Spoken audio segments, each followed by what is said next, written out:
Hey everyone, welcome back to another YouTube video, and in this video I'll be showing you guys how to restore your old PayPal account after lockout. First of all, go to the PayPal login page or open the app and try logging in. App having trouble logging in, forget password and follow this prompt to reset your password using your registered email or phone number. Verify your identity if prompt. Upload your government ID or confirm linked bank card details. Check for authentic account notification.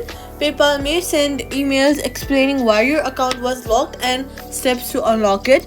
Privacy tip: only access your PayPal account through the official app or paypal.com, never through the email links from unknown sources. Quick fix: if you're still logged out, contact PayPal support directly through the app or the website for manual account recovery. Keep your ID and linked payment info ready for the faster verification, and that's it. Subscribe for more quick